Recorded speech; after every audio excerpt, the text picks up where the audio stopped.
Degree అందరూ ఇస్తారు, career కి క్లారిటీ ఇచ్చేది మాత్రం కాన్ఫిడో. బెస్ట్ యూనివర్సిటీ సీట్ తో పాటు సెటిల్ అయ్యే స్కిల్ కూడా గ్యారంటీ. ఏంటి ఫ్యూచర్ ప్లాన్స్ అండి? హౌ యూ వాంట్ టేక్ ఇక్కడ నుంచి ఎలా వెళ్దామని, where you want see yourself? So definitely same field, pursuing acting. నాకు ఇంకేం రాదు అంటే అఫ్ కోర్స్ చదువుకున్నాను, జాబ్ వస్తుంది, కానీ నేను అది చేయాలనుకోవట్లేదు కాబట్టి ఇటు వచ్చాను. And yeah, films is what I'm aiming at. 5 years down the lane అంటే కొంచెం ఇయర్ ప్రొడక్టివ్గానే ఉంది. లాస్ట్ ఇయర్ కూడా ఇట్ వాస్ ప్రొడక్టివ్ ఎనఫ్, 2 సిరీస్లు హిట్ అండ్ ఆల్. సో కొంచెం హోప్ అయితే కనిపిస్తుంది. As long as somebody is not ready to stop me, I will go. Okay, మా అమ్మాయిలకి మేజర్గా వచ్చే క్వశ్చన్, ఈవెన్ ఐఎమ్ ఫేసింగ్, అందుకే ఈ క్వశ్చన్ అడుగుతున్నాను. ఎవరు ఎక్సెప్షనల్ కాదు కాబట్టి, పెళ్ళి ఎప్పుడు? తొందరే ఉంది, చేసుకున్నాం ఎప్పుడొకప్పుడు, తప్పదు. కానీ ఇంట్లో ప్రెషర్ లేదా? ఉంటుంది అంటే ఉంటుంది కదా, ఇంట్లో ప్రెషర్ ఉండకపోతే వాళ్ళు కాకపోతే ఇంకెవరు ప్రెషర్ పెడతారు? ఇప్పుడు ఫాలో అయ్యే వాళ్ళే అడుగుతున్నప్పుడు ఇంట్లో వాళ్ళు, కన్నవాళ్ళు వాళ్ళు అడగకుండా ఉంటుంది. చేద్దాం అంటే ఈవెన్చువలీ జరగాల్సిందే. ఎన్నో రోజులు మనం కూడా దాటేయలేము, జరుగుతుంది. కానీ ఈ ఇండస్ట్రీలో ఉన్నారంటే చాలా మంది అనుకుంటారు, పొద్దున్న లేస్తే ఈవినింగ్ పడుకునే వరకు ఫోన్ నిండా ప్రపోజల్స్ అని అనుకుంటారు. కానీ it's completely opposite actually. But అంటే వాట్ ఈస్ యువర్ ఒపీనియన్? మీకు అంటే ప్రపోజల్స్ అంటే what do you consider as proposal? I love you is not a proposal. You see my content and say I love your content, I'm ready to marry. That's not a proposal. I mean that's not how you choose a person you want to stay with. Just because so and so person saw my content and said I like your content, I'm going to marry you. I don't know. దాన్ని మనం proposal లా consider చేయలేము కదా, చాలా aspects ఉంటాయి. But serious proposals ఇండస్ట్రీకి వచ్చాక ఉంటాయా? అది ఐ మీన్ అంటే అది కన్సిడర్ చేసే అంత పెద్దవి కాదు, ఇగ్నోర్ చేసే అంత చిన్నవి కాదు. బట్ అంటే మనకి ప్రపోజల్స్ కన్నా అరే కొంచెం ఆపర్చునిటీస్ ఏమైనా ఇప్పించవా, ఇవి నేను చూసుకుంటానులే, నాకు అది కావాలి, don't help me with this but help me with that. అంటే నీకు నేను కావాలని అడుగుతున్నా, నాకు అది కావాలి. సో కెరియర్ లో ఆపర్చునిటీస్ ఏమైనా ఉంటే ఇప్పించు అన్నట్టు. బట్ ఇక్కడ ఉన్నప్పుడు పర్సనల్ లైఫ్, రిలేషన్షిప్స్ అనేది కొంచెం ఇబ్బందిగా ఉంటాయి కదా. ఇప్పుడు ఎక్కడ లేచి పరిగెట్టాలి, ఎక్కడికి వెళ్ళాలి, ఏం చేయాలి, నెక్స్ట్ ఏంటనేది ప్రెషర్ ఎక్కువ ఉంటుంది. వాళ్ళకి అంత టైం ఇవ్వలేదు. ఇక్కడ ఉన్న ఫీల్డ్లో ఉన్న వాళ్ళకి రిలేషన్షిప్ మెయింటైనింగ్ చాలా కష్టం అవుతుంది. ఇప్పుడు అదే అంటారు కదా, అంటే ఇంకోటికైతే నువ్వు తీసుకొచ్చి ఎక్స్ప్లెయిన్ చేసి you have to make them understand my field is this. నువ్వు చెప్పడంలోనే నీకు సగం టైం అయిపోతుంది. I mean some days or years into marriage, it will take time for you to explain them that okay na field inta idi how ante danike time ichukuntawa, deenike time ichukuntawa. maximum marriage అనే topic ని మనందరం push చేయడానికి reason ఏముంటుందంటే అర్థం చేసుకునే person is very important. అంటే already అర్థం చేసుకోవడం ఇంకా కష్టం. అదే అంటే పాయింట్ ఏంటంటే నీకు ఆల్రెడీ నీ కెరియర్ వైజ్, నీ ఆపర్చునిటీస్ వైజ్ నీకు చాలా టెన్షన్స్, హజిల్స్ ఉంటాయి. At least marriage and relationship has to bring you peace. అక్కడ నువ్వు హాజిల్ చేసి ఎక్స్ప్లెయిన్ చేసుకుంటే, ఇక్కడ నువ్వు అంటే అరే ఎక్కడో దగ్గర కేవస్ లేకుండా పీస్ ఉండాలి కదా. మనం మాక్సిమం ఈ టాపిక్ ఎందుకు స్కిప్ చేయడానికి చూస్తాము అంటే, నువ్వు ఎవరికి ఇది ఇలా ఉంటుందని ఎక్స్ప్లెయిన్ చేయలేవు. ఇంట్లో వాళ్ళకే ఎక్స్ప్లెయిన్ చేయడానికి ఇన్నేళ్ళు పట్టింది. Again new person you have to explain all this. But ఎందుకులే అనిపించింది, కానీ తప్పదు, ఇన్ఎవిటబుల్. అంటే దాన్ని నువ్వు దాటేయాలనుకున్నా వాళ్ళు వేయనివ్వరు. అండ్ ఎక్కడో దగ్గర నువ్వు కాంప్రమైజ్ అవ్వాలి. యా, ఇప్పుడు మన చుట్టూరు ఉన్న వాళ్ళని చూస్తే రియాలిటీలో పెళ్ళిళ్ళు సక్సెస్ అయ్యాయి, సక్సెస్ రేషియో అనేది చాలా తక్కువ పడిపోతుంది కూడా. ఇవి చూసినప్పుడు ఇంకా అంటే మనకి ఆల్రెడీ నిరుత్సాహం లేదు, కొంచెం యాడ్ ఆన్ అయ్యి వద్దులేరా బాబు ఇప్పుడు అని అనిపించట్లేదు మెనీ టైమ్స్. ఐ మీన్ అంటే ఆ ఇన్స్టిట్యూషన్ ఆఫ్ మ్యారేజ్ అనేది డైల్యూట్ అవుతూ వచ్చిందో, అది మనమే డైల్యూట్ చేసాము తెలియదు, కానీ సంహౌ ఆ హోప్ అయితే చాలా మటుకు అవసరమా ఇప్పుడు మళ్ళీ. అంటే ఇట్స్ నాట్ లాస్టింగ్ అన్న పాయింట్ కన్నా దాని ఎఫెక్ట్ కెరియర్ మీద మళ్ళీ ఉంటుందేమో. పర్సనల్గా ఇఫ్ ఇట్స్ నాట్ లాస్టింగ్, అది నా మటుకు అన్నట్టు నేను ఇప్పుడు ఉండలేను. ఎందుకంటే పబ్లిక్ ఫిగర్స్ మనం ఇప్పుడు. సో దాని ఇంపాక్ట్, దా పర్సనల్ ఇంపాక్ట్ నువ్వు వర్క్ మీద పడ్డం, పబ్లిక్లో తెలియడము, ఆ భయం ఇంకా అదే చెప్తున్నారు మీరు ఇందాక అన్నట్టు. Don't we have to be extra conscious అంటే, yeah we have to be extra conscious. మామూలుగా choosing a person and going marrying a person where, ఈ బయట ఇలాంటి అన్సక్సెస్ఫుల్ మ్యారేజెస్ ఉన్నప్పుడు ఇంకా. అండ్ అంటే మన ఫీల్డ్ ని యాక్సెప్ట్ చేయడము, అర్థం చేసుకోవడం చాలా కష్టం, చాలా కష్టం. సో సమ్హౌ డీపెస్ట్ ఫియర్స్ లో అది ఉండిపోయిద్దేమో until it's going to happen we're going to be scared of it అనిపిస్తుంది. ఏంటి ఇన్ఫినిటంలో నెక్స్ట్ ఏదైనా ప్రాజెక్ట్ డిసైడ్ అయిందా, లేకపోతే what is your next?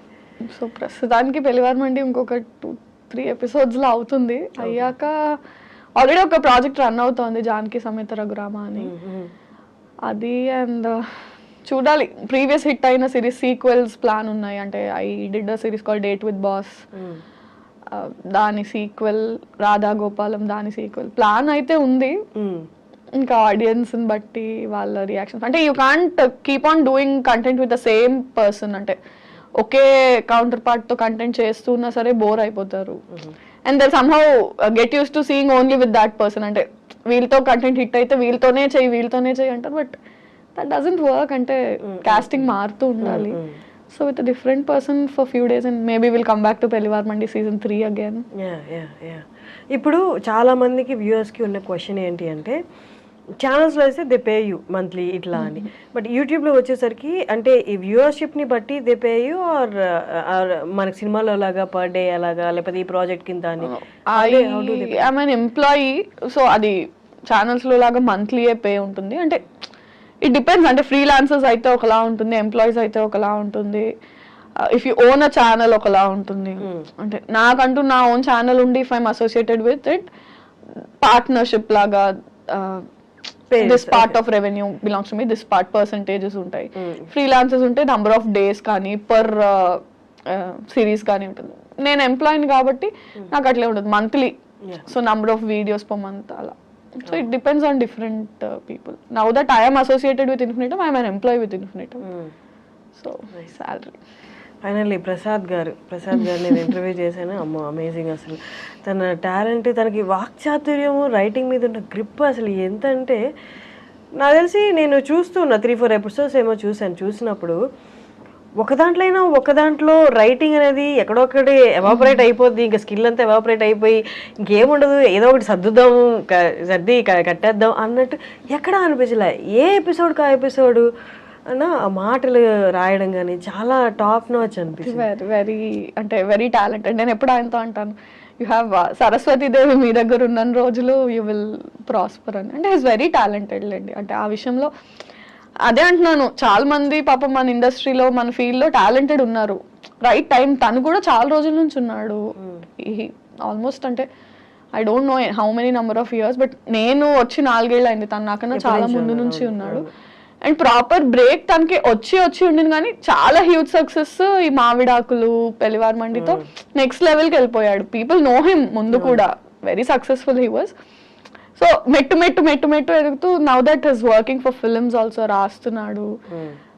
Good. అంటే వెన్ మనుషులు ఎదుగుతుంటే యూ ఫీల్ నైస్, మన వాళ్ళు అనే దట్ ఫీలింగ్ ఇస్తారు. నార్మల్లీ ఒక యాక్టర్, మన స్టార్టింగ్లో కొంచెం రిలేటెడ్గా దీనికి మాట్లాడుకున్నాం, బట్ క్వశ్చన్ ఫార్మాట్లో ఇప్పుడు అడుగుతున్నాను. నార్మల్లీ ఒక యాక్టర్ ఏ ఇమోషన్ అయినా కరెక్ట్గా ఇమోట్ చేయాలి అంటే పర్సనల్లీ తన ఆ ఇమోషన్ని గట్టిగా ఫీల్ అయి ఉండాలి అని. ఫర్ ఎగ్జాంపుల్ హ్యూమర్ రాసే వాళ్ళకి విపరీతమైన లైఫ్ హర్డిల్స్ ఇచ్చి ఉంటుంది అంటారు. అలాగా యాజ్ అన్ యాక్టర్గా నువ్వు ఫుల్ ఫ్లెడ్జ్డ్గా నువ్వు కనిపించాలి అంటే నీ యాక్షన్లో నువ్వు అన్ని ఇమోషన్స్ గో త్రూ అయి ఉండాలి అని. How far do you agree with that? Go through అయ్యి ఉండాలి అంటే యాజ్ పీపుల్ మనం అందరం గో త్రూ అవుతాం. అంటే యాక్టర్ కాకపోయినా, ఫర్ ఎగ్జాంపుల్ ఒక కెమెరామ్యాన్ అయినా సరే ఏడుస్తాడు, నవ్వుతాడు, బాధపడతాడు, ఆనందపడతాడు. Every person goes through all emotions in his life. అంటే సో ఎందుకు జనాలు చూసి నచ్చుకుంటున్నారు అంటే వాళ్ళు ఆ సీన్లో ఏడ్చారు, యాక్టర్స్ ఏడ్చి చూపించారు, దానికి వాళ్ళు రిలేట్ అయ్యారు. So all of us go through all those emotions to perform them. అంటే ఆన్ స్క్రీన్ మీద నేను ఏడ్చినట్టు నవ్వినట్టు రియల్ లైఫ్లో అంత నవ్వకపోవచ్చు, అంత ఏడవకపోవచ్చేమో, కానీ acting is about making it loud and making people also feel along with you. అంటే అంత బిగ్గర్గాను అంత ఏడుస్తూనో నిజం లైఫ్లో మనం ఏడకపోవచ్చు, ఓ రూమ్లోకి వెళ్ళి ఎవరు చూడకుండా ఏడ్చేసి వస్తామేమో. But on screen if you're crying you have to make it so visible, so loud, so teary that people say అర్రే నిజంగా అందరం అలా ఆడవం. Acting is different. అంటే నీకున్న ఇమోషన్స్ ని ఒక 10x 20x చేసి మ్యాగ్నిఫై చేసి చూపిస్తాం మనం యాక్టింగ్ లో. అందరం అలాంటి ఇమోషన్స్ గో త్రూ అవుతామని లేదు, బట్ లైఫ్ లో career set backs and love breakups ఇవి చాలా యాడ్ అవుతాయి ఇమోషనల్ సీన్స్ ఇమోట్ చేయడానికి. అంటారు. బట్ అంటే I should tell you, I seen writers అంటే ఎంత ఇమోషనల్ సీన్స్ బ్రేకప్ లవ్ గురించి ఎలా రాస్తారంటే అదే ఖచ్చితంగా వీడు ఒక 4-5 సార్లు జీవితంలో దెబ్బతిని ఫినాన్షియల్ గా పడిపోయి చూస్తే రిచ్ లైఫ్, అది అసలు ఏం గోత్రు అయి ఉండకుండా ఏం ఒక లవ్ స్టోరీ లేదు, ఏం లేదు, చిల్లర. కానీ ఎలా బ్రో ఇంత బాగా రాసావు అంటే ఇట్ కమ్స్ అంతే విత్ నువ్వు ఎక్స్పీరియన్స్ చేయగల, నువ్వు ఎక్స్పీరియన్స్ చేసిన వాళ్ళని you have to B a good listener. చూసినా కూడా అంటే మనం అనుకుంటాం అంటే to be able to do ఇంత బాగా చేశారు, ఇంత న్యాచురల్ గా చేశారు అంటే మీరు కూడా acting doesn't work like that and even writing doesn't work like that. అంటే ప్రొఫెషన్ స్కిల్ వేరు, పర్సనల్ ఎక్స్పీరియన్స్ వేరు అంతే. Nice talking to Virajitha. అసలు విరాజిత పేరు మీనింగ్ ఏంటి? సమ్మన్ హూ విరజల్లడం, డిస్ట్రిబ్యూట్ చేసి స్ప్రెడ్ చేసే పర్సన్. మంచి పేరు అసలు. చాలా రేర్. డాడీకి థ్యాంక్ యూ చెప్పాలి, చాలా మంచి పేరు పెట్టారు. చాలా రేర్ కదా ఆ పేరు, పలకడానికి కూడా చాలా కష్టపడతారు. నేనే 2-3 సార్లు తడబడ్డాను.